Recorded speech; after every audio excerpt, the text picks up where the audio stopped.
আসসালামু আলাইকুম। বাংলাদেশ বেতার, রাজশাহী। স্থানীয় সংবাদ পড়ছি শিখা খাতুন। রাজশাহীর পবা উপজেলায় সমতল ভূমিতে বসবাসরত অনগ্রসর ক্ষুদ্র নৃগোষ্ঠী পরিবারের জীবনমান উন্নয়নে ছাগল ও বাসস্থানে ব্যবহারের উপযোগী ফ্লোর ম্যাট বিতরণ করেছে উপজেলা প্রাণী সম্পদ দপ্তর। সমন্বিত প্রাণী সম্পদ উন্নয়ন ডিটিএলপি প্রকল্পের আওতায় গতকাল এই উপকরণ বিতরণ করা হয়। উপজেলার ৮০ জন সুফলভোগীর প্রত্যেককে ২টি করে ১৬০টি ছাগল এবং বাসস্থানের জন্য ৫টি করে ফ্লোর ম্যাট দেওয়া হয়। অনুষ্ঠানের প্রধান অতিথি ছিলেন উপজেলা নির্বাহী অফিসার আরাফাত আমান আজিজ। এ সময় তিনি বলেন, সরকার পিছিয়ে থাকা ক্ষুদ্র নৃগোষ্ঠীর আর্থসামাজিক অবস্থার উন্নয়নে বিভিন্ন কর্মসূচি বাস্তবায়ন করেছে। এই ছাগলগুলো তাদের কাছে আমানত। সঠিকভাবে লালন পালন করে বংশবৃদ্ধির মাধ্যমে পরিবারগুলো স্বাবলম্বী হতে পারবে। বিক্রি বা জবাই না করার শর্তেই এগুলো প্রদান করা হয়েছে। অনুষ্ঠানে সভাপতিত্ব করেন পবা উপজেলা প্রাণী সম্পদ অফিসার ডা মোহাম্মদ আব্দুল লতিফ। নওগাঁয় বরেন্দ্র ভূমিতে গম উৎপাদন ও গম সংরক্ষণের ওপর কৃষক ও উপসহকারী কৃষি কর্মকর্তাগণের প্রশিক্ষণ অনুষ্ঠিত হয়েছে। গতকাল নওগাঁ জেলা কৃষি সম্প্রসারণ অধিদপ্তরের সহযোগিতায় দিনব্যাপী প্রশিক্ষণে পত্নীতলা, ধামইরহাট, সাপাহার ও পোরশা উপজেলার ২০ জন কৃষক ও ৪ জন উপসহকারী কৃষি কর্মকর্তা অংশগ্রহণ করেন। প্রশিক্ষণ প্রদান করেন বাংলাদেশ গম ও ভুট্টা গবেষণা ইনস্টিটিউট রাজশাহী আঞ্চলিক কেন্দ্রের প্রধান বৈজ্ঞানিক কর্মকর্তা ড মোহাম্মদ জাহেরুল ইসলাম। নাটোরের লক্ষ্মীপুর খোলাবাড়িয়া ইউনিয়নের ১৫টি গ্রাম জুড়ে দেশের একমাত্র ঔষধি পল্লীর অবস্থান। এই পল্লীতে উৎপাদিত হচ্ছে অ্যালোভেরা, শিমুল, অশ্বগন্ধা সহ ১৪০ প্রকার ভেষজ পল্লী নিয়ে এখন শুনুন আমাদের নাটোর জেলার সংবাদদাতার একটি প্রতিবেদন। দেশের একমাত্র ঔষধি পল্লী নাটোরের লক্ষ্মীপুর খোলাবাড়িয়া ইউনিয়নের ১৫টি গ্রাম জুড়ে অ্যালোভেরা, শিমুল, অশ্বগন্ধা সহ ১৪০ প্রকার ভেষজ উৎপাদন হচ্ছে। উৎপাদিত এসব ভেষজের বাজার মূল্য অন্তত ১০০ কোটি টাকা। অ্যালোভেরা রোপণের মৌসুম শুরু হয়েছে জানিয়ে কৃষক মোহাম্মদ হারেস জানান, ৬ লক্ষ টাকার প্রথম অবস্থায় আপনার খরচ হবে।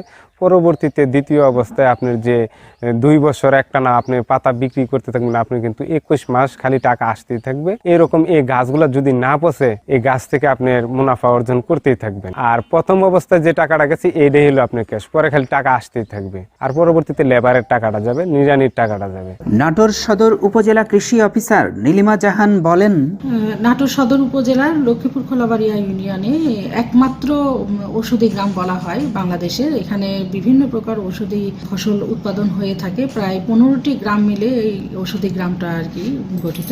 এখানে এই অর্থ বছরে প্রায় ১৫৫ হেক্টর, ১৫০ হেক্টর ছাড়িয়ে গিয়েছে, ১৫৫ হেক্টর জমিতে বিভিন্ন প্রকার ঔষধি ফসল উৎপাদন হয়ে থাকে। তার মধ্যে ঘৃতকুমারীটা মানে অ্যালোভেরাটা সবচেয়ে বেশি উৎপাদন হয়। অ্যালোভেরাটা ৭০ হেক্টর জমিতে উৎপাদন হয়। এর গড় ফলন ২০২ মেট্রিক টন পার হেক্টর। মোট উৎপাদন ছিল এই অর্থ বছরে ১৪,১৪০ মেট্রিক টন। এছাড়াও যে সমস্ত ঔষধি গাছগুলো রয়েছে তার মধ্যে রয়েছে শিমুলমূল, অশ্বগন্ধা, মিষ্টিদানা, রোজেলা, বিটরুট এবং অন্যান্য ফসলও এর মধ্যে রয়েছে। এখানে এই ঔষধি গ্রামে ঔষধি গাছ উৎপাদক থেকে শুরু করে প্রক্রিয়াজাতকারী এবং কবিরাজ থেকে শুরু করে প্রতিটা গ্রামের প্রতিটা পরিবারই প্রায় এই ঔষধি গাছের সঙ্গে কোনো না কোনোভাবে সম্পৃক্ত। ভেষজ উৎপাদন, প্রক্রিয়াজাতকরণ এবং বিপণন কার্যক্রমে ১০,০০০ ব্যক্তি তাদের মেধা ও শ্রম বিনিয়োগ করে যাচ্ছেন। ফরাজি আহমদ রফিক বাবন, নাটোর জেলার সংবাদদাতা, বাংলাদেশ বেতার, রাজশাহী। তারুণ্যের উৎসব ২০২৫ উপলক্ষে বগুড়ায় আন্তঃ কলেজ ফুটবল টুর্নামেন্টের উদ্বোধনী খেলায় জয় পেয়েছে সরকারি আজিজুল হক কলেজ। গতকাল শহীদ চান্দু স্টেডিয়াম সংলগ্ন ফুটবল মাঠে অনুষ্ঠিত ম্যাচে তারা আদর্শ কলেজকে ১-০ গোলে পরাজিত করে। টুর্নামেন্টের উদ্বোধন ঘোষণা করেন বগুড়ার অতিরিক্ত জেলা ম্যাজিস্ট্রেট মোহাম্মদ মাসুদ হোসেন। জেলা প্রশাসন ও জেলা ক্রীড়া অফিস আয়োজিত এই টুর্নামেন্টে মোট ১৪টি কলেজ অংশগ্রহণ করেছে। এদিকে চাঁপাইনবাবগঞ্জের শিবগঞ্জ আদিনা ফজলুল হক সরকারি কলেজে আন্তঃবিভাগ ফুটবল টুর্নামেন্টে গতকাল প্রথম খেলায় উদ্ভিদবিদ্যা বিভাগকে ১-০ গোলে পরাজিত করে ইতিহাস বিভাগ জয়লাভ করে। পরের খেলা ইংরেজি বিভাগ বনাম গণিত বিভাগের মধ্যে অনুষ্ঠিত হয়। গোলশূন্যভাবে খেলা শেষ হলে টাই ব্রেকারে ২-০ গোলে গণিত বিভাগকে পরাজিত করে ইংরেজি বিভাগ জয়লাভ করে। সবশেষে আবহাওয়া। আজ দুপুর 12টায় রাজশাহীতে তাপমাত্রা ছিল 29.5 ডিগ্রি সেলসিয়াস। এ সময় বাতাসে আপেক্ষিক আর্দ্রতার পরিমাণ 39%। রাজশাহী ও পার্শ্ববর্তী এলাকায় আজ সূর্যাস্ত সন্ধে 5:17 সংবাদ শেষ হল। আমাদের পরবর্তী স্থানীয় সংবাদ দুপুর 2:05।